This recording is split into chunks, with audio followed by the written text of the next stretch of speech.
ہے اور کروں.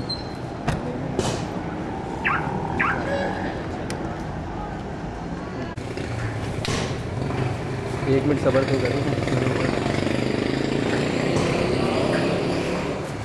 اب جاؤ.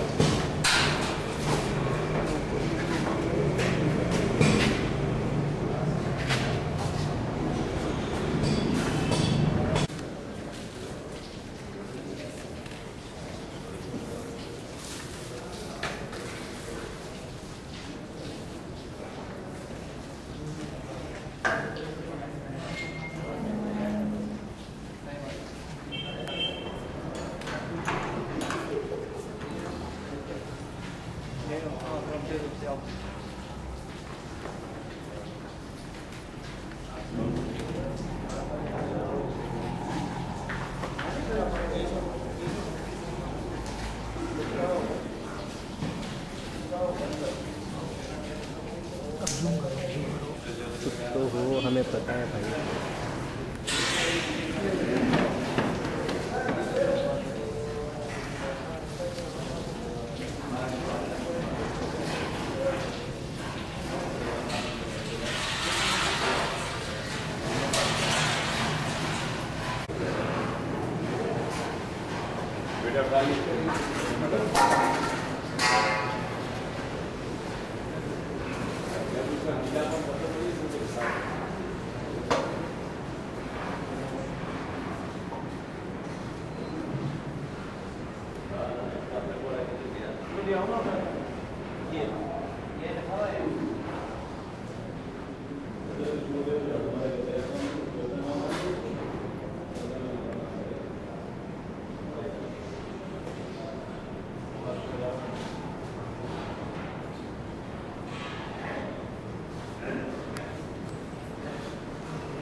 تعجب کی جائے کہ فردوس اعلیٰ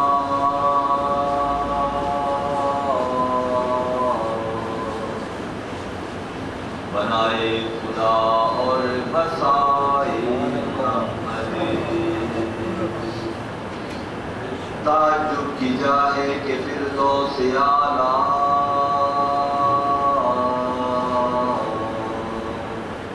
بنائے خدا اور بسائے محمد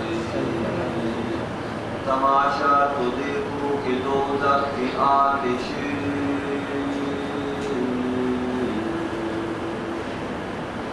لگائے خدا اور بجھائے محمد ذرا ان کی شان شفاعت تو دیکھو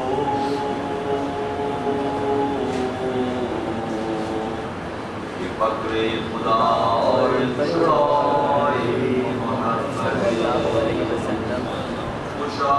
مسجدوں منبروں خانقاہیں دربِ قوت کی لخال محمد انتہائی واجب احترام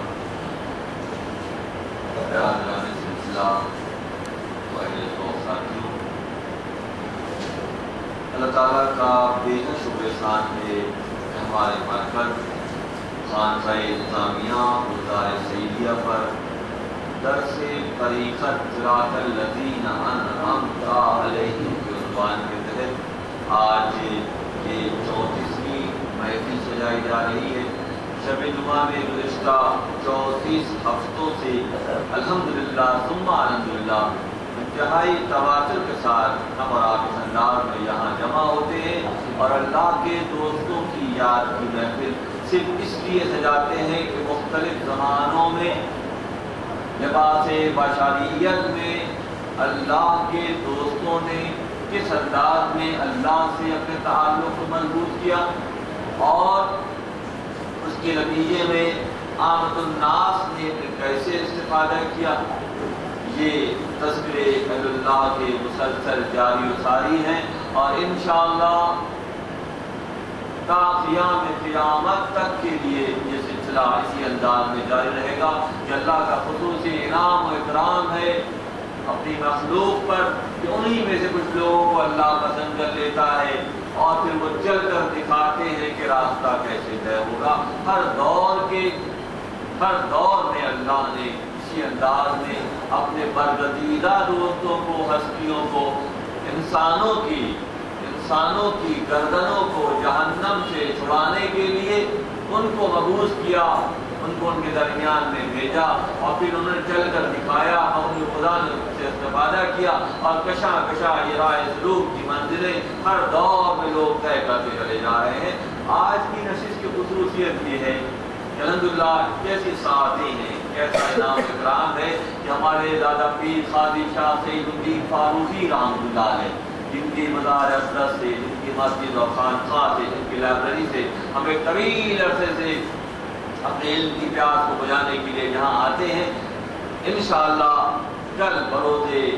جمعہ 12 ربیع الثانی جو کہ آپ کا یوم وصال ہے، آپ کا شب عرس ہے، جہاں منایا جائے گا اور ہم اور آپ خوش نصیب ہیں کہ شب جمعہ کے ان ساعتوں میں دادا پیر کی یاد کو منانے کے لیے انداز میں یہاں جمع ہیں۔ ایک ولی کامل وقت کے قطب الاختاب، وقت کے بزرگ ہمارے شیخ قاضی شاہ شفیق احمد فاروقی جامع دورہ ساکن مدینہ منورہ کے والد گرامی، جن کا سلسلہ نسب مراد رسول حضرت عمر ابن خطاب رضی اللہ تعالیٰ عنہ سے جا کر ملتا ہے۔ دادا پیر شاہ سید الدین فاروقی رحمۃ اللہ علیہ حضرت عمر خطاب رضی اللہ تعالیٰ عنہ کی نسل سے ہیں، آپ کی کل سے ہیں، یہ خانوادہ وہاں جا کر ملتا ہے۔ میں نے آج کی نشست کی تیاری کے حوالے سے ذہن یہ بنایا کہ ایسا کرتے ہیں کہ اہل اللہ میں مسلمانوں میں جو اللہ کے دوستوں کا صراط الذین انعمت علیہم اللہ نے انعام کیا، تو ایسا کرتے ہیں دیگر حوالوں کو بھی دیکھ لیتے ہیں اور پھر تقابلی جائزہ لیتے ہیں۔ میں نے سورہ بقرہ کی آیت نمبر 67 کو پڑھنے کی سعادت حاصل کی۔ وَإِذْ قَالَ مُوسَىٰ لِقَوْمِهِ إِنَّ اللَّهَ يَأْمُرُكُمْ أَن تَذْبَحُوا بَقَرَةً جب موسیٰ نے اپنی قوم سے فرمایا اللہ تمہیں حکم دیتا ہے کہ ایک گائے ذبح کرو،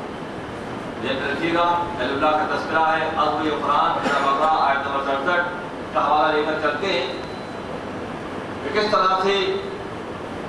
امت محمدیہ کے ولیوں کا مقام مرتبہ پھر مزید اجاگر ہو جائے گا جب ہم ایک تخابری جائزے کے طور پر بنی اسرائیل کے ولی کا تذکرہ کریں گے، اور پھر اس تناظر میں ہمارے آقا احمد مصطفیٰ محمد مصطفیٰ صلی اللہ علیہ وسلم سے محبت کرنے والے ولیوں اور بالخصوص دادا پیر کا تذکرہ آئے گا، منظرنامہ صاف ہو جائے گا۔ بنی اسرائیل میں عامل نامی ایک مالدار شخص تھا، اس کا چچا زاد بھائی نے وراثت کی وجہ سے، لالچ کی وجہ سے اس عامل کو قتل کر دیا اور اس کو اپنے مخالف کے دروازے پر لے جا کر ڈال دیا۔ سورہ بقرہ آیت نمبر 67 میں رکھیے گا، بہت بہترین منظرنامہ صاف ہو جائے گا، لے جا کر ڈال دیا گیا۔ دوسرے صبح جب یہ راز کھلا کہ ایک شخص قتل ہو گیا ہے اور اس کے قاتل کا پتہ نہیں ہے، تو تمام بنی اسرائیل کے لوگ حضرت موسیٰ کلیم اللہ کے پاس جمع ہو گئے اور آ کر انہوں نے درخواست کی کہ آپ اللہ کے نبی ہیں، آپ وقت کے نبی ہیں، ایک نام قتل ہو گیا ہے، اس کا راز نہیں کھل رہا، آپ بتائیے کہ کیسے معاملہ ہوگا، کیا کیا جائے۔ وقت کے نبی موسیٰ کلیم اللہ سے کلام کرتے ہیں، اللہ سے مکالمہ کرتے ہیں۔ آپ کا لقب کلیم ہے، مختلف انبیاء کے مختلف القابات ہیں، کوئی عیسیٰ ابن مریم روح اللہ ہیں، اسماعیل علیہ السلام نبی اللہ ہیں، حضرت ابراہیم علیہ السلام کلیم اللہ ہیں، اور موسیٰ کلیم اللہ کلام کرتے ہیں تو اللہ کی طرف سے وَإِذْ قَالَ مُوسَىٰ لِقَوْمِهِ إِنَّ اللَّهَ يَأْمُرُكُمْ أَن تَذْبَحُوا بَقَرَةً، جب موسیٰ علیہ السلام نے بنی اسرائیل سے کہا کہ اللہ تمہیں حکم دیتا ہے کہ ایک گائے کی قربانی کرو، قتل کا معاملہ ہے، قاتل کی تلاش ہے اور اللہ حکم دے رہا ہے کہ گائے کی قربانی کرو، بات سمجھ میں نہیں آ رہی۔ ہم آپ سے معاملہ کرنے کے لیے آئے ہیں کہ ہمارا مسئلہ حل کریں اور آپ یہ فرما رہے ہیں کہ اللہ حکم دے رہا ہے کہ گائے کی قربانی کرو، بات سمجھ میں نہیں آ رہی۔ لیکن اللہ یہ حکم دے رہا ہے کہ اس مسئلے کا حل گائے کی قربانی سے نکلے گا۔ کیسی قربانی ہو، کیسی گائے ہو؟ بنی اسرائیل نے اس معاملے میں حضرت موسیٰ کلیم اللہ سے بے شمار حجت کی، بہت سارے سوالات کیے۔ آقا نامدار احمد مصطفیٰ محمد مصطفیٰ صلی اللہ علیہ وسلم کی حدیث مبارکہ ہے، اللہ کے نبی نے فرمایا کہ اگر بنی اسرائیل وقت کے نبی سے بار بار سوالات کر کے ان کو زج نہ کرتے، ان کو رحمت نہ دیتے تو کوئی بھی گائے پکڑ کے قربان کر دیتے، معاملہ ہو جاتا۔ مگر اللہ کے دوستوں سے حد سے زیادہ تجاوز کر کے سوالات کی بوچھاڑ کرنا بھی اللہ کی بارگاہ میں مقبول نہیں ہے، بعد ایک کے بعد ایک کھلتی چلی جائے گی، یہ پسند نہیں آیا تھا۔ گائے کی قربانی کا کیسی گائے ہو اور کیا ہو، اس موقع پہ اور اللہ کے نبی نے فرمایا، ہمارے آقا فرمایا کہ بنی اسرائیل نے جب بہت زیادہ سوالات کیے موسیٰ کلیم اللہ سے گائے کیسی ہو کہ وہ کم عمر ہو یا کھیتوں میں کام کی ہوئی ہو، اس کا رنگ کیسا ہو، اس کا خط کاٹ کیسا ہو، تمام تفصیل پوچھ رہے ہیں، اور آخر نے کہا ٹھیک ہے ہم انشاءاللہ قربانی کریں گے، ہم انشاءاللہ قربانی کریں گے۔ نبی خاصا فرمایا اگر وہ انشاءاللہ نہ کہتے تو اس گائے تک پہنچ بھی نہیں پاتے جو قربان کرنے کے لیے اللہ نے متعین کی تھی۔ تو اپنی گفتگو میں، اپنے روزمرہ کے معاملات میں اپنے معاملات کو اللہ کے حوالے کرنے کی تربیت دی جا رہی ہے۔ معاملہ یہ ہوا کہ گائے کی کوئی علامات پوچھی گئی اور یہ بھی کہا گیا کہ ٹھیک ہے انشاءاللہ ہم گائے کی قربانی کریں گے۔ ہوا یہ کہ بنی اسرائیل کا ایک صالح ولی اللہ کا دوست بنی اسرائیل میں ایسا تھا جس کا ایک بہت چھوٹا سا بچہ تھا۔ بات دیکھیں کہاں سے کہاں پہنچ جائے گی انشاءاللہ، اور معاملہ بات صاف ہو جائے گی۔ بنی اسرائیل نے وہ گائے ڈھونڈنی شروع کر دی جو اللہ کے نبی موسیٰ کلیم اللہ نے بتائی تھی۔ تو بنی اسرائیل میں ایک صالح شخص تھا، ایک اللہ کا دوست تھا، ایک اللہ کا ولی تھا۔ اس کا معاملہ یہ تھا کہ اس کا ایک بہت چھوٹا سا بچہ تھا اور کہ کل فرمایا ایک گائے کی چھوٹی سی بچیا تھی، چھوٹا سا ایک جانور تھا، گائے کی بچیا تھی۔ اس شخص نے، اس اللہ کے ولی نے، بنی اسرائیل کے اس ولی اللہ نے یہ کیا کہ اس گائے کے گردن پر مہر لگا دی اور یہ کہا کہ اللہ یہ میں تیرے حوالے کرتا ہوں، تو ہی اس کی حفاظت کرنا، یہ میرا کل اثاثہ ہے اور جب میرا بچہ بڑا ہو جائے گا تو اسے استفادہ کرے گا۔ اپنے معاملات کو اللہ کے حوالے کرنے کی مثال بنی اسرائیل میں بھی ملتی ہے، تو امت محمدیہ کا اعزاز یہ ہے کہ ہمارے آقا تو اللہ کے حبیب ہیں، ہمیں اپنے معاملات اللہ کے ساتھ کرنے میں کس درجہ استقامت دکھانے کی ضرورت ہے۔ حوالے کر دیا ہے کہ اندر کے چھوڑ دیا گیا۔ اتفاق یہ ہے کہ کچھ شخص کا انتقال ہو گیا، ابھی اس کا بچہ چھوٹا ہی تھا۔ سورہ بقرہ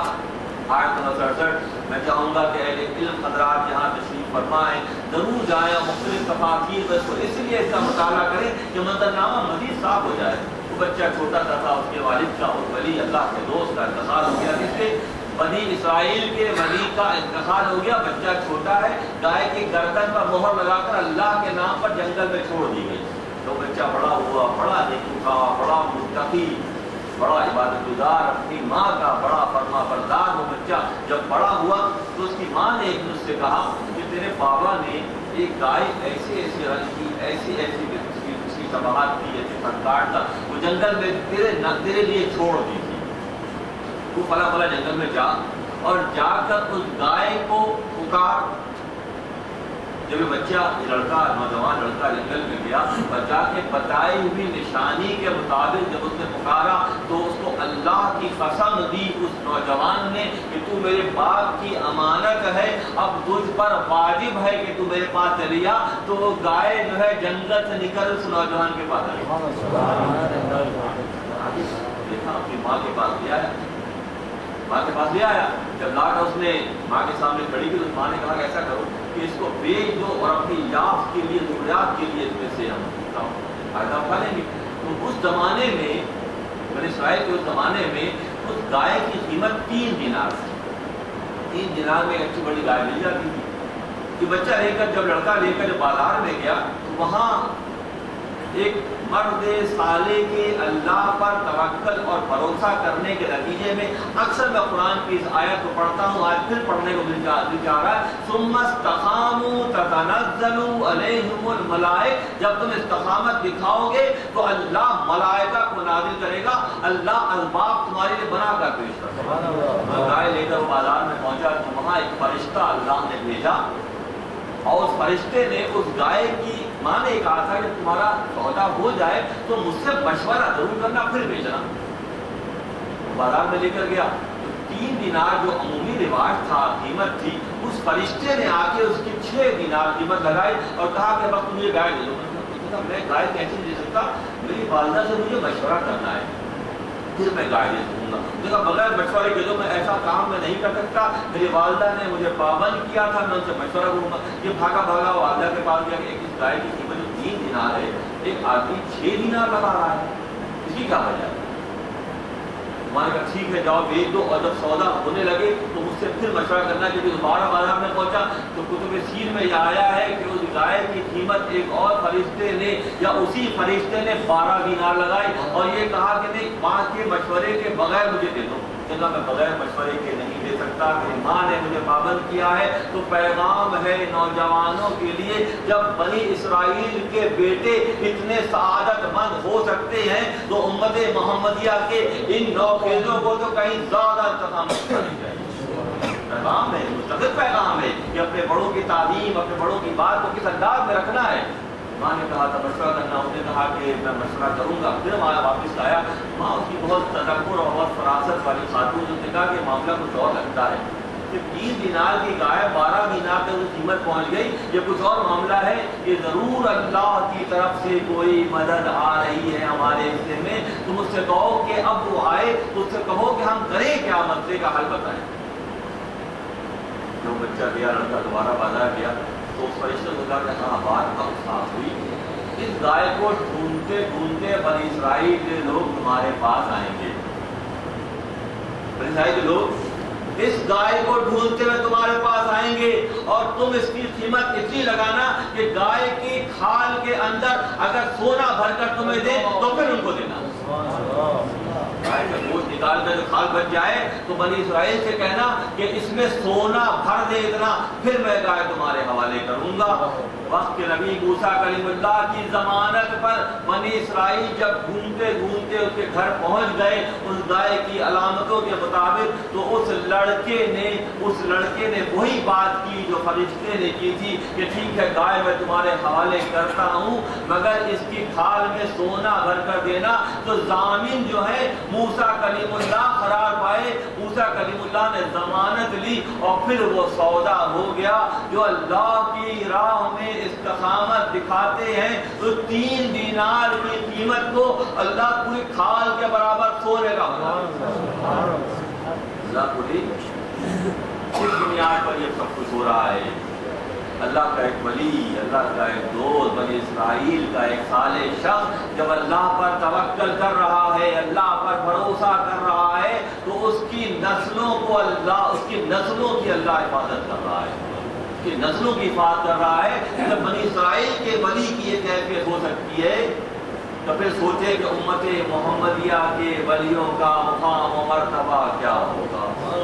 بے شمار پیغام ہیں جو اپنے عیال کو اللہ کے حوالے کر دیتے ہیں، اللہ ان کی پرورش کرتا ہے اور اللہ سب سے بہتر پرورش کرنے والا ہے۔ اسلام کی مبارکہ ہے کہ تم نے جائز مال، حلال مال سے اگر ایک کھجور کے برابر بھی اللہ کی راہ میں خرچ کرو گے تو اللہ اس کی ایسی حفاظت کرتا ہے جیسے تم بچڑوں کو پالتے ہو اور عید قرباں پہ قربان کرتے ہو، تو اللہ کا معاملہ یہ ہے کہ وہ کھجور کو بچڑے کے برابر بنا دیتا ہے، اور جو اپنا مال اللہ پر بھروسہ کرتے ہوئے اس کی امانت میں دے اللہ اس میں برکت ڈال دیتا ہے۔ والدین کی فرما برداری اللہ کو، اس آیت کی تشریحات میں مختلف تفاصیل میں یہ بات آگے آ رہی ہے کہ کیسے کیسے راز اس ایک آیت میں چھپے ہوئے ہیں۔ سورہ بقرہ کی آیت نمبر 67 کے اندر جس میں اللہ پر توکل کرنے کا پیغام مل رہا ہے، اس میں والدین کی فرما برداری کا پیغام مل رہا ہے، اس میں اپنے مال کو اللہ کی راہ میں خرچ کرنے کا پیغام مل رہا ہے، اور راہ خدا میں اپنا نفیس مال خرچ کرنا چاہیے، اور قربانی کے حوالے سے اللہ کی بارگاہ میں گائے کی قربانی اسی لیے قبول ہے کہ قرآن کی پہلی آیت سورہ بقرہ گائے پر ہے، اور گائے کی پوری جو روداد ہے وہ اس آیت میں چھپی ہوئی ہے کہ کس طرح سے ایک گائے کو ایک ولی نے جو اللہ کے نام میں جنگل میں چھوڑ دی تھی، اللہ نے اس کی کیسی حفاظت کی اور پھر کیسا انعام دیا۔ تو جو اس دور کے ولی تھے، جو بنی اسرائیل کے ولی تھے، جو موسیٰ کلیم اللہ کی تربیت کے بعد انہوں نے ولایت کا مرتبہ حاصل کیا تھا، تو ان کا مقام و مرتبہ تو ایسا ہے، ان کے اولاد کو اللہ اس انداز میں سنبھال رہا ہے، ان کے مال کو اللہ ایسے بڑھا رہا ہے، تو سوچے امام الانبیاء کے ولیوں کا معاملہ پھر کیا ہوگا۔ امام الانبیاء کے ولیوں کا معاملہ، موسیٰ کلیم اللہ شب عطرہ میں محمد عربی صلی اللہ علیہ وسلم کی امامت میں نماز ادا کر رہے ہیں، ان کے ولیوں کا معاملہ کیا ہوگا۔ بے شمار اہل اللہ کا تذکرہ اسی مجلس میں مختلف اوقات میں ہوا۔ آج کی نشست میں صاحب مدار ہمارے شیخ کے والد گرامی حضرت شاہ سید الدین فاروقی رحمۃ اللہ علیہ کے تذکرے کو، اللہ کے اس ولی کامل کو، وقت کے خطب کی یاد کو منانے کے لیے ہم نے اپنے آپ کو یہاں پہ وقف کیا ہے۔ آپ کا نام نامی اسم گرامی حضرت خواجہ شاہ محمد سید الدین فاروقی القادری چشتی فقری نقشبندی گھاٹم پوری ثم کانپوری۔ آپ کی میں پہلے عرض کیا کہ آپ حضرت عمر خطاب رضی اللہ تعالیٰ عنہ کی نسل سے ہیں، اور 32 واسطوں سے، یعنی دادا پیر سے لے کر ہمارے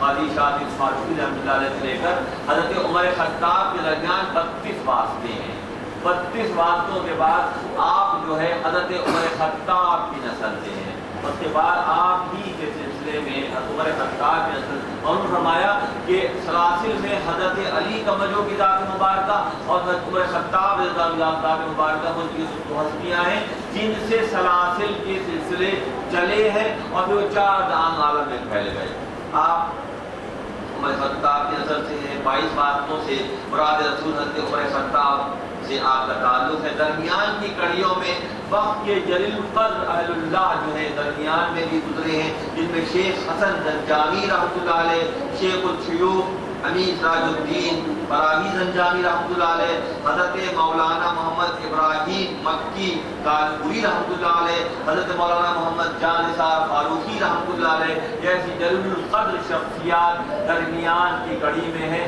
اور انہی کے سلب سے دادا پیر قاضی شاہ سید الدین فاروقی رحمۃ اللہ علیہ جو ہے وہ، اور آپ کی شخصیت ان درمیان کے لوگوں کے تذکرے مختلف کتب سیر میں اہل اللہ کی کتابوں میں جو ساتھ ساتھ چلتے ہیں، اور فاروقی نسبت تو آپ کی ہے ہی ہے، اس کے علاوہ دیگر سلاسل میں بھی مشائخ کبار نے، وقت کے بڑے بڑے جلیل القدر مشائخ کبار نے آپ کو اپنی نسبت سے سرفراز کیا۔ دادا پیر رحمۃ اللہ علیہ کو مختلف سلسلوں میں، قادری سلسلے میں، چشتیہ سلسلے میں، نظامی سلسلے میں، فاخری سلسلے میں دادا پیر علیہ الرحمہ کو باقاعدہ صاحب اجازت کیا گیا۔ پہلے عمر خطاب کی نسل سے ہیں، مجاہدہ اور ریاضت اس انداز کی کر رہے ہیں کہ ہر دور کے، آپ کے دور کے جو بڑے ولی ہیں، بڑے اہل اللہ ہیں، وہ اپنی نسبت دے رہے ہیں۔ جیسے نسبتوں کے حوالے سے حضرت شاہ محمد نور محمد خادر فتح چوری، مولانا فضل الرحمان گنج مراد آبادی رحمۃ اللہ علیہ، اور حضرت شاہ نور محمد خلندر دہلوی ثم نیالوی رحمۃ اللہ علیہ، حضرت شاہ شریف الدین فاروقی رحمۃ اللہ علیہ، یہ وہ جلیل القدر شخصیات ہیں جن میں خاص طور پر گنج مراد آبادی رحمۃ اللہ علیہ کا تذکرہ خاص طور پر آتا ہے کہ انہوں نے، ان تمام شخصیات نے دادا پیر علیہ الرحمہ کو اپنی خلافتوں سے سرفراز کیا۔ جبھی ہمارے سلسلے میں چاروں سلاسل کی شاخیں آ کر ملتی ہیں۔ ہمارے شیخ قاضی شاہ شفیق احمد فاروقی جامعہ دورہ ساکن مدینہ منورہ جب کسی کو اپنی نیابت اور اپنی خلافت سے نوازتے ہیں تو یہ بات کا اس میں یہ شامل ہوتی ہے کہ چاروں سلاسل کی خلافتیں ان کے حصے میں آتی ہیں، وہ جس سے چاہیں رابطہ کر سکتے ہیں اور رائے سلوک کی منزل اس انداز میں طے کر سکتے ہیں۔ باقی طور پر آپ کو خاص جو نسبت رہی، ایک ظاہری نسبت ہوتی ہے کہ وقت کے کسی ولی کامل نے سلسلے میں شامل کیا، صاحب اجازت کیا اور پھر سلسلہ آگے چل پڑا۔ ایک باطنی سلسلہ ہوتا ہے بالکل اسی انداز کا جیسے حضرت اویس قرنی رضی اللہ تعالیٰ عنہ نبی صلی اللہ علیہ وسلم سے لباس بشری میں نہیں ملے، مگر جو مقام و مرتبہ ہے کہ وقت کے جلیل القدر اصحاب حضرت علی کا مجوع حضرت خطاب جا کر حضرت اویس قرنی سے مل رہے ہیں، یہ باطنی تعلق کا نام ہے۔ اسی طرح سے دادا پیر علیہ الرحمہ کو باطنی طور پر حضرت خواجہ نصیر الدین چراغ دہلوی رحمۃ اللہ علیہ نے خاص طور پر نوازا۔ دادا پیر علیہ الرحمہ کو حضرت نصیر الدین چراغ دہلوی جو کہ حضرت رضا الدین اولیاء علیہ الرحمہ کے خصوصی نائب ہیں، خاص مقام و مرتبہ ہے آپ کا۔ بات سے بات نکل رہی ہے، ایک مرتبہ ایسا ہوا کہ دریائے گنگا کے کنارے ایک مجذوب آ کر بیٹھا اور اس نے وہاں سکونت اختیار کی، رہنے لگا۔ نظام الدین علیہ الرحمہ کا آخری وقت تھا، وقت وصال سے پہلے وہ مجذوب آ کر وہاں رہنے لگا۔ باطنی معاملات اس انداز میں کرتے ہیں۔ نظام الدین علیہ الرحمہ کا خیال یہ تھا کہ وہ امیر خسرو کو اپنا جانشین مقرر کریں گے، مگر یہ فیصلہ اوپر کی سطح پر ہونا تھا۔ جو مجذوب آ کر بیٹھا تھا، یہ جو اپنے آپ کو اللہ کی راہ میں مٹا دیتے ہیں، جو اپنی مرضی کو اللہ کی مرضی کے تابع کر دیتے ہیں، جو اپنے لباس بشریت کے دور کو بالکل اللہ کی رضا کے لیے فنا کر دیتے ہیں، تو اللہ ان کو فیصلے کرنے کا اختیار دے دیتا ہے۔ بٹا چکے کیا بچا وہاں پہ، خاک رہ گئی۔ تو خاک کا معاملہ یہ ہے کہ ہر طرح کے گل بوٹے خاک ہی میں اگتے ہیں، خاک ہی میں اگتے ہیں، مٹی میں اگتے ہیں، آگ میں نہیں اگ پاتے۔ تو انسان دار بشریت میں خلیفۃ اللہ کا مقام یہ ہے کہ وہ اپنے آپ کو مٹی کے مقام پر لے جاتا ہے، کیونکہ اس سے نمو پیدا ہوتی ہے۔ اسی لیے حضرت علی کا جو ہے لقب ہے ابو تراب ہے، وہاں سے بات نکلتی جا رہی ہے، معاملہ پھیلتا جا رہا ہے۔ ایک موقع پر مسجد نبوی میں حضرت علی کا جو اوپر کا جسم کھلا ہوا ہے، مسجد نبوی کے فرش پر لیٹے ہوئے ہیں، نبی صلی اللہ علیہ وسلم تشریف لاتے ہیں اور فرماتے ہیں قم یا ابا تھراؤ، اے مٹی کے باپ اٹھ جاؤ، کیونکہ تمہاری صلب سے قیامت تک کے لیے روشنی پھوٹے گی اور نئے نئے جو ہے اللہ کے دوست تمہاری صلب سے پیدا ہوں گے۔ نصیب علی رحمۃ اللہ علیہ کا معاملہ میں یہ عرض کر رہا تھا، جو مظلوم آ کر رک گیا، ایک پتیلے میں، چھوٹی سی پتیلی میں کھیر پکائی گئی، پکوائی گئی، نظام علیہ رحمہ نے کھیر پکوائی، اور دونوں کو امیر خسرو رحمۃ اللہ علیہ کو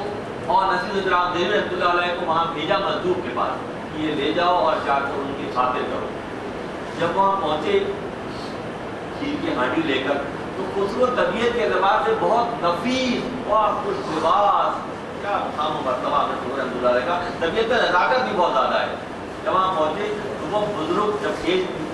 مظلوم کو جب کھیر پیش کی گئی تو انہوں نے لے کے ایسے کھانا شروع کر دیا اور خسرو کو ایسے دے دیا، تو خسرو نے ہلکی سی کراہیت محسوس کی اس ہانڈی سے، جس انداز میں کھیر پکی تھی، جیسے مظلوم کھا رہے تھے، تو کیونکہ خسرو کی طبیعت میں نزاکت تھی، انہوں نے ہلکی سی کراہیت محسوس کی، ہاتھ نہ بڑھایا، تو انہوں نے بیٹا چراغ تم لے لو، تو چراغ دہلوی رحمۃ اللہ علیہ نے لے کر کھانا شروع کر دیا۔ اسی لمحوں میں حضرت نظام الدین علیہ رحمہ کی محفل میں قوالی پڑھ رہا تھا، حضرت نظام الدین اولیاء رحمہ تشریف فرما تھے، اور قوال یہ گرہ لگا رہا تھا، پیر چاہے خسرو کو اور رب چاہے نصرو کو۔ سبحان اللہ۔ پیر چاہے یعنی کہ پیر کی بھی بات کو رکھا جا رہا ہے، پیش کیا جا رہا ہے، مگر ان کی نصیب میں نہیں تھا تو انہوں نے رد کر دیا۔ تو وہاں قوال، اس دور کے قوال کس پر معیار کے ہوتے ہوں گے کہ وہ یہ گرہ لگا رہا تھا قوالی کے درمیان کہ پیر چاہے خسرو کو اور رب چاہے نصرو کو۔ تو نصیر الدین چراغ دہلوی رحمۃ اللہ علیہ سے سلسلہ نظامیہ کا سلسلہ پھر آگے بڑھا، اور ہمارے دادا پیر رحمہ کی خصوصیت یہ ہے کہ باطنی طور پر حضرت نصیر الدین چراغ دہلوی رحمۃ اللہ علیہ نے خصوصی تصرف کیا آپ پر، بلکہ میرے شیخ کی مرتب کرتا کتاب صاحب قدس کا تعارف میں واقعہ لکھا ہوا ہے کہ دادا پیر رحمہ اپنی تمام تر مقام و مرتبے کے باوجود لوگوں کو بیعت کرنے سے کتراتے تھے، روکا ہوا تھا اپنے آپ۔ تمام فضیلتیں موجود ہیں، تمام صلاحیتیں موجود ہیں، وقت کے خطب ہیں، اس کا اظہار بھی ہو رہا ہے، آمد اللہ کے بعد مشہور بھی ہے، مگر بیعت کرنے سے معترض ہیں، اعتراض کر رہے ہیں، کیونکہ عاجزی کا پہلو نمایاں ہے۔ تو حضرت نصیر الدین چراغ دہلوی رحمۃ اللہ علیہ نے باطنی طور پر تصرف شامل کیا اور حکم دیا کہ اب وقت آ گیا ہے کہ شاہ سعید الدین فاروقی صاحب جو ہے لوگوں کو شامل سلسلہ کریں۔ تو حضرت نصیر الدین چراغ دہلوی رحمۃ اللہ علیہ کی حکم کے مطابق دادا پیر علیہ الرحمہ نے لوگوں کو سلسلے میں شامل کر کے ان کی تربیت کا سلسلہ شروع کیا۔ تو اللہ کے دوستوں کا معاملہ یہ ہے کہ جب ظاہری طور پر اپنے آپ کو کوئی سنوارتا اور نکھارتا ہے تو بہت سو کی نظریں ان پر آ کر اس لیے رک جاتی ہیں کہ وہ سمجھ پاتے ہیں کہ اس سفر کو اگر کوئی آگے چلا سکے گا تو یہ خصوصیات فلاں کے اندر موجود ہے۔ اس طرح سے دادا پیر رحمہ نے اپنا سلسلہ جو شروع کیا، اور پھر ہوا یہ کہ پٹنپور میں جو کہ کانپور یوپی کا علاقہ ہے، وہاں دادا پیر رحمہ خانوادہ آباد تھا۔ پاکستان سے ہجرت کر کے آنے کے بعد وہیں پر طویل رہے، ساری جتنے بھی بیچ کی گڈیاں ہیں وہیں رہی، اور پورے خاندان کے جتنے بھی اسلاف تھے، بزرگ تھے، ان کا شعبہ جو ہے وہ فیصلے کرتے تھے، مشورہ کرتے تھے، قاضی کے مقام پر تھے۔ دادا پیر رحمہ کا معاملہ بھی یہی ہوا کہ اپنے اسلاف کے انداز میں وہاں کے حکومتی معاملات میں کورٹ آف لا میں جو ہے آپ نے ملازمت شروع کیا، مگر طبیعت میں وہ جو کیفیت تھی، باقی طور پر جو مقام مرتبہ تھا، تو آپ سے دوران ملازمت کرامات کا صدور شروع کیا، جو کہتے زبان سے پورا ہو جاتا، جس کے بارے میں اشارہ کرتے وہ منزل کو پہنچ جاتا۔ یہ بات جب پھیلنے لگی آمد الناس میں، تو آپ نے پھر یہ کیا کہ آپ نے اس ملازمت کو دوشی اختیار کی، اور اپنے آبائی جو والد وراثت کے اعتبار سے جو کام تھا تھا کھیتی باڑی کا تھا، اسی میں رہے اور پاکستان بننے تک دادا پیر رحمہ حضرت قاضی شاہ سید الدین فاروقی رحمۃ اللہ علیہ اسی شعبے سے وابستہ رہے اور اپنے اہل و عیال کی ذمہ داریوں کو نبھاتے رہے۔ جب پاکستان بن گیا اور آپ ہجرت کر کے پاکستان تشریف لے آئے تو یہاں بھی آ کر آپ کا وہی طریقہ رہا کہ آپ نے اپنے اسلاف کے انداز میں مخلوق خدا کو فیض پہنچانے کے لیے، تربیت دینے کے لیے، ان کے معاملات میں سدھار پیدا کرنے کے لیے انتہائی عاجزی اور انکساری سے اسی پاکوش نگر میں آپ نے سکونت اختیار کی۔ اور لوگ جو پہلے کے لوگ ہیں وہ جانتے ہیں کہ ہر وقت ایک تانتا لوگوں کا بدا رہتا، محفل گرم رہتی اور ہر شخص جو دکھوں سے، تکلیفوں سے، مشکلات میں گھر کر دادا پیر رحمہ کے پاس آتا، ملاقات کرتا تو واپس جاتا تو طبیعت میں ٹھہراؤ پیدا ہوتا اور محفل میں اتنے سارے لوگ بیٹھے ہوتے، ہر وقت محفل کا سلسلہ رہتا تھا، لوگ کی آمد کا سلسلہ رہتا تھا اور ایسا لگتا کہ ہر شخص کو انفرادی توجہ ملتی اور اس کو یہ گمان ہوتا کہ حضرت صاحب سب سے زیادہ مجھے چاہتے ہیں۔ اہل اللہ کا معاملہ یہ ہے کہ ان کی نظروں میں، ان کی نگاہوں میں، ان کی گفتگو میں کیفیت پیدا ہو جاتی ہے کہ ہر دکھی دل کا مداوا پھر ان کی ذات سے ہونے لگتا ہے۔ تمام دور دادا پیر رحمہ نے اسی انداز میں جہاں پاکوش نگر میں گزارا۔ ادب اور عاجزی کا معاملہ یہ تھا جو پرانے ہمارے پہلے کے دور کے لوگ ہیں، خلفائے کرام میں جس میں بہت سارے نام ہیں، خاص طور پہ صوفی عبدالفرید صاحب پہلے کے دور کے ہیں اور صوفی مشتاق صاحب پہلے کے دور کے ہیں، جو ان کی اس دور کے واقعات سناتے ہیں کرامات کہ محفل سما میں دادا پیر رحمہ کا معاملہ یہ ہوتا کہ جس انداز میں بیٹھتے پوری رات اسی انداز میں بیٹھتے۔ اللہ غنی کے ظاہری وجود پر اس انداز کا کنٹرول ہے، نفس پر ایسی گرفت ہے کہ نشست و برخاست سے بھی اللہ کے ولی کے عادت و طوال کا اندازہ ہوتا ہے کہ اپنے اوپر کتنی گرفت ہے کہ محفل جمی ہوئی ہے، بیٹھے ہوئے ہیں تو جس انداز میں بیٹھے ہیں ویسے ہی بیٹھے ہیں۔ یہاں ہمارا معاملہ یہ ہے کہ ہم پہلو بدلتے ہیں، بلکہ برا ہو اس وقت کا کہ جب مسجد پر لوگوں کو موبائل کے ساتھ دیکھا جاتا ہے اور موبائل سے کھیل رہے ہوتے ہیں تو بہت افسوس ہوتا ہے۔ ورنہ پہلے زمانے کا معاملہ تو یہ تھا کہ سما کو عبادت کے طور پر لیتے تھے، اس مؤدب انداز میں سما میں بیٹھتے تھے کہ سامے کا معاملہ یہ ہوتا تھا کہ باطنی تعلق قائم ہو جاتا اور جس کے بارے میں کلام پڑھا جا رہا ہوتا وہاں تک کی منزل طے ہو جاتی۔ تو کیا وقت ہوگا اور کیسے لوگ ہوں گے۔ تو ہم جو یہ محفل یہاں سجاتے ہیں انشاءاللہ کل شب عرس کے موقع پر یہاں سما کی نشست بھی ہوگی۔ تمام احباب سے میں خصوصی درخواست کروں گا کہ سال میں ایک دن کے لیے ارادہ کر لیں کہ سعیدی سلسلے کے فروغ کے لیے،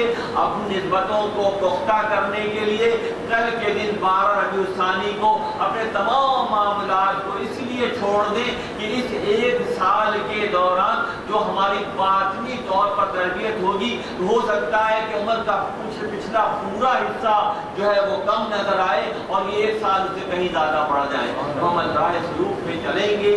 ہم اس میں سخاوت دکھائیں گے تو اللہ کا معاملہ یہ ہے کہ وہ تو نوازنے کے لیے بیٹھے ہیں، وہ تو مخلوق خدا کو اللہ سے ملانے کے لیے بیٹھے ہیں۔ وہ دائرہ بشریت کا اپنا پورا دور جب گزار کر اگلی منزلوں پر روانہ ہوتے ہیں تو پھر ہوتا کیا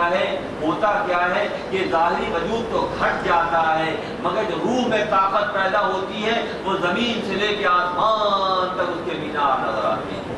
دیکھنے والی آنکھیں دیکھتی ہیں۔ معروف کے والے جانی کا معاملہ یہ تھا، تذکرہ بار بار معروف کا اس لیے آ جاتا ہے کہ میں مصنوی شریف کا شارح رہا ہوں، پوری مصنوی کا الحمدللہ ثم الحمدللہ ایک خاص طرح کی نظر ہے۔ جب آپ کے والد گرامی وقت کے خطب تھے، قرآن کو اس انداز میں پڑھتے تھے،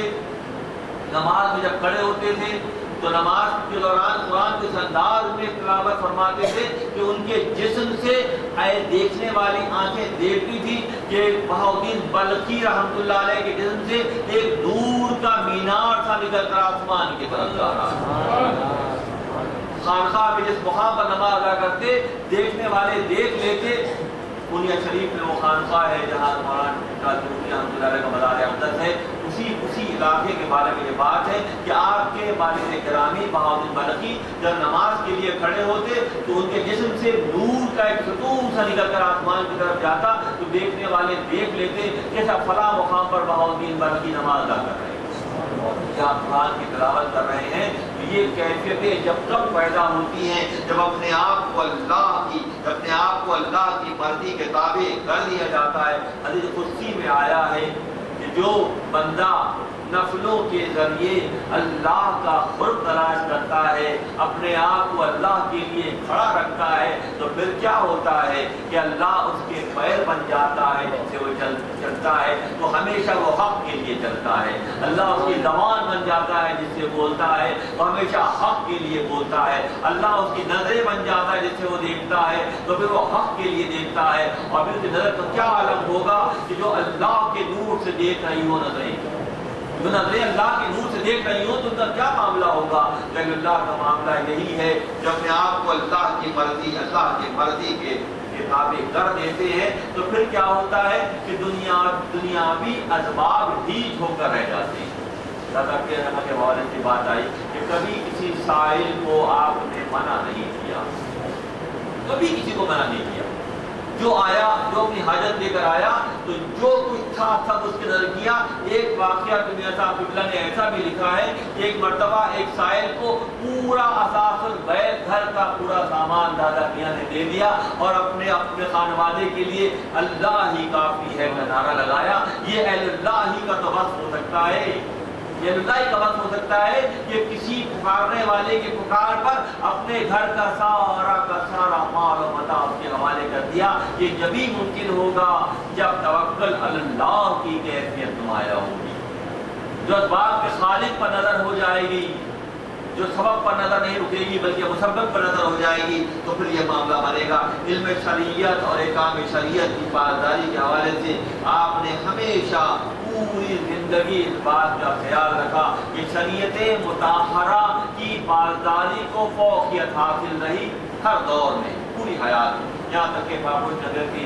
مسجد یہاں ایک مسجد ہے جہاں جامدار تھی اور مسجد جو تھی وہ مسلک کے اعتبار سے دیوبند عقائد کی مسجد تھی. دادا پیر احمد جب تک اس مکان میں رہے اس لیے محفل سما کا انعقاد نہیں کیا کہ سامنے جو مسجد ہے اور اس کے امام اور مؤذن ہیں وہ دوسرے مسلک کے ہیں, کہیں ایسا نہ ہو کہ میری اس سما کی محفل کو سجانے سے ان کو تکلیف پہنچے. تو اس لیے اپنے اس جائز ترین حق کو بھی استعمال نہیں کیا کہ کسی کی رضامندی نہ ہو. بڑھنے کی بات ہے, کتنے ضبط کی بات ہے, کتنے برداشت کی بات ہے اور کس حد تک اللہ کے معاملے میں اللہ سے مطالعہ کے معاملے میں احتیاط کی بات ہے کہ باطنی توجہ مکمل محفل پر رہتی. گفتگو بہت کم کرتے, آنکھوں ہی آنکھوں میں گفتگو ہو جاتی. جس کی طرف دیکھتے اس کو لگتا کہ میرے دل کے اندر اتر گئے ہیں. تو بغیر کلام کیے لوگوں کے دلوں کو تسخیر جو کرتے ہیں وہ اہل اللہ ہی کا کام ہے. گفتگو نہیں بھی کر رہے ہیں مگر دلوں پر ان کا تصرف جو ہے وہ قائم ہو جاتا ہے. اور دنیاوی اعتبار سے آپ نے بے شمار آپ کے ارشادات ہیں. فرمایا کہ کھیل و کھال سے کیا فائدہ, عمل کی ضرورت ہے. فرماتے ہیں کہ کھیل و کھال کا کیا فائدہ, ذرا غور کرو کہ دعویٰ تو اللہ کی محبت کا کر رہے ہو. میں نے اپنے مضمون کی تیاری میں الفاظ کو تھوڑا سا اس لیے تبدیل کیا کہ اللہ کا مقام مرتبہ بہت اعلیٰ ہے, آپ کی تحریر بہت ہی اعلیٰ ہے, تو میں نے اس کو سامعین کے الناس اعلیٰ قدر خود نہیں فرمایا کہ لوگوں کی کیفیت کے ساتھ گفتگو کی جائے. تو معاملہ یہ تھا کہ دادا میاں فرماتے ہیں کہ ذرا غور کرو, تم سب دعویٰ تو اللہ کی محبت کا کر رہے ہو مگر دل میں کسی اور کا سودا سمایا ہوا ہے. جبکہ بار بار گفتگو ہوتی ہے, دہرائی جاتی ہے, بیٹھ کے بتایا جاتا ہے تو بہت سے دلوں کو اللہ پھر توفیق دے دیتا ہے کہ وہ خالصتاً اللہ سے اللہ کے لیے محبت کریں.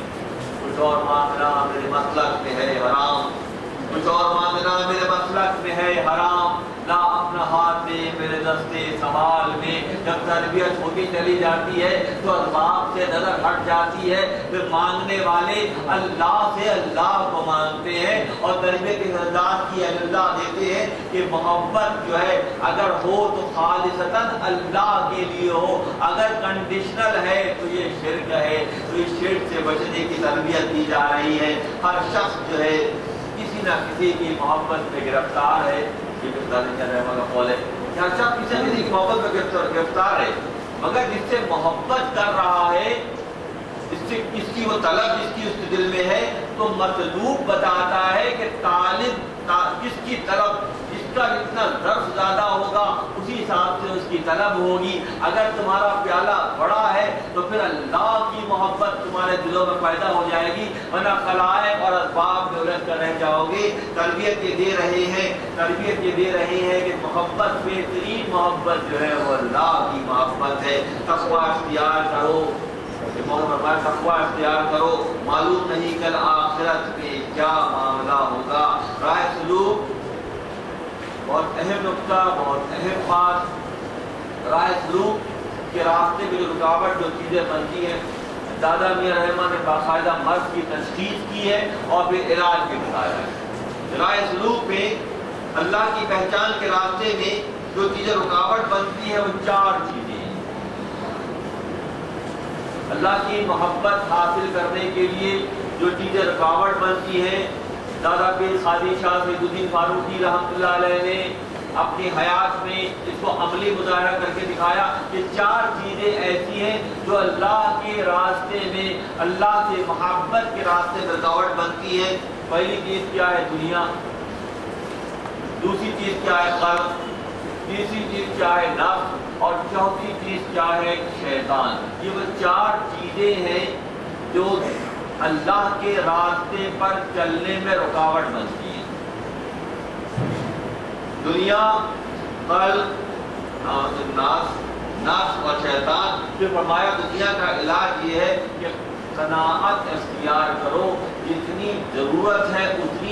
اتنا ہی دنیا کو اختیار کرو۔ اگر حد سے زیادہ دنیا میں ملوث ہو گئے تو دنیا تمہیں اپنی طرف لگا لے گی اور تم اللہ کے راستے سے ہٹ جاؤ گے۔ اور مخلوق خدا کا معاملہ یہ ہے، جب اللہ کی مخلوق کے ساتھ معاملہ کرو تو کوشش یہ کرو کہ بہت زیادہ محبت اور الفت کا اظہار نہ کرو، درمیان کا راستہ بناؤ تاکہ ان کے نہ ہو کہ جس کی محبت ہے، مال کی محبت ہے، اولاد کی محبت ہے، دوستوں کی محبت ہے، اب ایک دل میں اتنی ساری محبتیں جمع کر لی جائیں گی تو جس نے بنایا ہے اس کی محبت کہاں رہ پائے گی؟ سبھی چیزوں کی محبت ہے، ایک دل میں کتنی محبت سما سکتی ہے؟ فرمایا کہ دنیا کو اتنا استعمال کرو جتنا ضرورت ہے، قلب کے ساتھ جتنا معاملہ کرو، ایک حد سے زیادہ ان سے قربت اختیار نہ کرو۔ اور نفس کا معاملہ یہ ہے کہ اگر زندگی میں کامیاب ہونا ہے تو وہ کرو جو نفس کے مخالف ہو۔ بالکل یہ نقطہ کیمیا ہے یہ کہ نفس یہ کہہ رہا ہے کہ اس کام کو کرنا ہے اور کامیابی اس کام کے نہ کرنے میں ہے۔ ایک بزرگ کو کہیں سے اشرفیوں کی تھیلی پڑی مل گئی، اپنے نفس کی طرف دیکھا تو بڑا خوش ہوا کہ بہت سارا مال ملا ہے۔ اور ان کی حکایت کا مختصر بیان کرتا ہوں۔ بہت سارا مال مل گیا، آپ کو بہت مزے ہو جائیں گے، اچھے کھانے کو ملیں گے، من پسند کپڑے پہن لیں گے، جو چاہیں گے حاصل کر لیں گے۔ اتنی ساری اشرفیاں راستے سے پڑی مل گئی۔ نفس کی طرف دیکھا، ماضی میں تربیت اس انداز کی دیتی تھی کہ نفس کو روز دیکھا بھی جاتا تھا، نفس کو روز کے روز دیکھا جاتا تھا۔ فیض بستامی رحمۃ اللہ علیہ جب اپنی عبادتوں اور ریاضتوں سے دور مکمل کر کے حجرے سے باہر آئے تو اپنے نفس کی طرف دیکھا تو بہت دبلا پتلا کمزور ہو گیا تھا۔ بڑے خوش ہوئے کہ اب یہ مجھے راتوں کو کھڑے ہونے میں رکاوٹ نہیں بنے گا، میں اپنے حساب سے کھاؤں گا، یہ مجھے کھانے کی فرمائشیں بھی نہیں کرے گا۔ بڑے خوش ہوئے، کچھ دنوں کے بعد دیکھا تو بڑا ہٹا کٹا موٹا کرا ہو رہا ہے۔ اتنا موٹا کیسے ہو گیا؟ جب آپ کے لوگ دستبوسی اور قدمبوسی کرتے ہیں تو آپ کے اندر خوشی کی رمق پیدا ہوتی ہے، آپ اس سے خوش ہوتے ہیں۔ مریدین متعلقین محبت کرنے والے آ رہے ہیں، حضرت صاحب کہاں ہاتھ چھو رہے ہیں اور پیر چھو رہے ہیں، تو اس وقت آپ خوش ہوتے ہیں، وہاں سے مجھے یاقوتی، وہاں سے مجھے غذا مل جاتی ہے اور میں دوبارہ ہٹا کٹا ہو گیا۔ تو حضرت فیض بستامی رحمۃ اللہ نے فرمایا کہ آج کے بعد یہ دستبوسی اور قدمبوسی کا سلسلہ ختم کر دیا جائے، نہ یہ لوگ ہمارے ہاتھ پیر چومیں گے، نہ ہمارے نفس کو غذا ملے گی، وہ ہمارے تابع رہے گا، ہماری عبادتوں اور عیادتوں میں مخل نہیں ہوگا اور اپنے رب سے قریب ہو جائیں گے۔ تو دنیا کو اتنا ہی برتنا ہے جتنا برتنے کے لیے کہا گیا۔ فرمایا کہ نفس کے مخالف کام کرو۔ ان بزرگ کو جب اشرفیوں کی تھیلی ملی، نفس بڑا تگڑا ہو، بڑا خوش ہوا کہ ملے گا۔ وہ کرنے کیا لگے، بڑی اہم بات ہے، وہ کرنے یہ لگے کہ گھر سے بہت دور ایک کنواں تھا، اندھا کنواں تھا جس میں پانی بھی نہیں تھا۔ گھر سے نکل کے جاتے، وہاں جاتے، اس میں سے ایک چھڑ نکال کے اس میں ڈالتے تھے۔ واپس آتے، نفس تو غور کرتے تو بڑا چربراتا کہ سارا یہ اتنی دور چلا کر بھی لاتے ہیں اور اشرفی کنویں میں ڈال رہے ہیں، میری کوئی ضرورت پوری نہیں کر رہے ہیں۔ تو روز یہ آنا جانا لگا رہتا۔ کچھ دنوں کے بعد نفس نے کہا کہ اکٹھا ساری ڈال کر میری جان چھوڑ دے تاکہ یہ تسلی ہو جائے، یہ روز میں دوڑایا جا رہا ہے۔ تو بزرگوں نے اپنے نفس کو اس انداز میں باندھا ہے کہ جو نفس کہتا ہے اس طرف منزل نہیں ہے،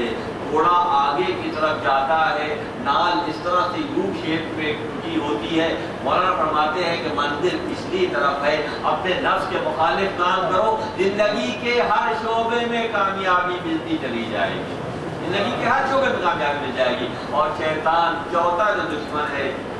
دار بشریت کے اس دور کا، وہ ابلیس سے لعین ہے، وہ کھلا ہوا دشمن ہے، جو قرآن بھی ہے۔